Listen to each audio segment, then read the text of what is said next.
Hello bachcho, let's read this question. The question says a uniform rod of length L and density rho is being pulled along a smooth floor with horizontal acceleration alpha. The magnitude of the stress at the transverse cross-section through the midpoint of the rod is. Key concept.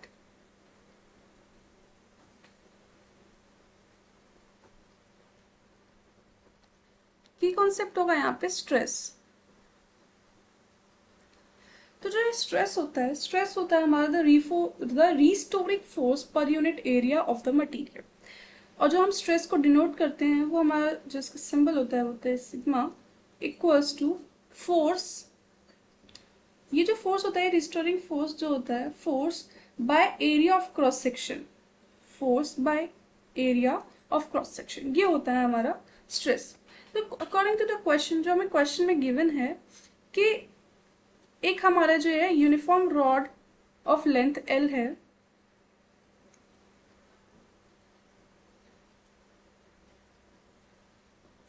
ये हम rod मान लेते हैं जिसकी length हमें given है L, और ये एक स्मूथ फ्लोर पे है और इसकी जो डेंसिटी है वो रो हमें गिवन है और एक विद हॉरिजॉन्टल एक्सेलरेशन, जो इसको हॉरिजॉन्टल एक्सेलरेशन है वो है अल्फा। हमें बताना है कि magnitude of stress at the transfer cross sectional area through the mid point of the rod.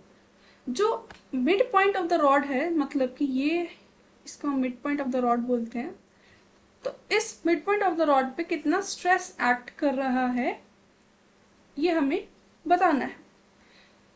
तो ये जो एक चीज क्लियर होनी चाहिए कि जब भी फोर्स होता है हमारा, फोर्स होता है मास इनटू एक्सेलरेशन।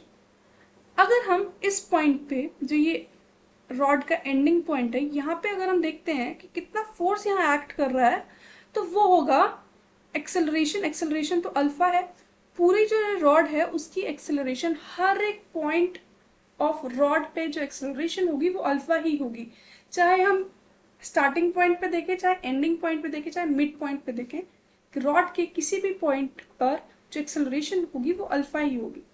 बट जो वेरी करेगी चीज वो वेरी करेगी मास। अगर हम रॉड के एंडिंग पॉइंट पे देखते हैं कि क्या मास यूज होगा फोर्स के लिए, force equals to mass into acceleration होता है, तो अगर हम रॉड के एंडिंग पॉइंट पे देखें तो जो मास यूज होगा वो फुल रॉड का यूज होगा, क्योंकि इस पॉइंट के बाद जो मास है वो पूरा रॉड का मास है।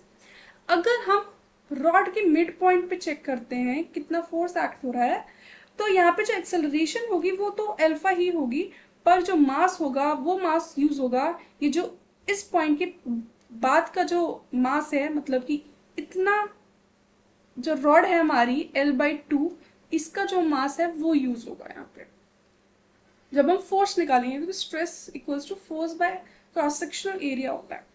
तो यहाँ पे हम सबसे पहले जो ये पॉइंट क्लियर है कि एक्सेलरेशन जो फर्स्ट पॉइंट पर है वो ही एक्सेलरेशन पूरी रॉड के हर एक पॉइंट पर होगी, बट जो वेरी करेगी चीज वो हमारी वेरी करेगी मास।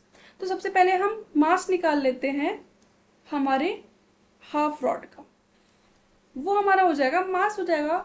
डायरेक्टली तो हमें मास गिवन नहीं है क्वेश्चन में, तो मास हमारा हम लिख लेते हैं volume into density.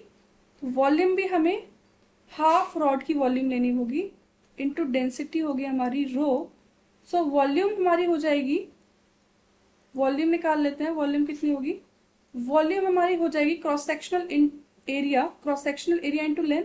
Cross sectional area है हमारा ए इंटू लेंथ कितनी है हमारी यहाँ पे L/2, तो जो हमारा वॉल्यूम हो जाएगा EL/2। अब इस वॉल्यूम को हम अपने मास में पुट कर देते हैं, तो जो हमारा मास आएगा वो आ जाएगा हमारा हाफ रॉड का जो हमारा मास होगा equals to AL/2 into density rho. Rho हमें डेंसिटी गिवन है।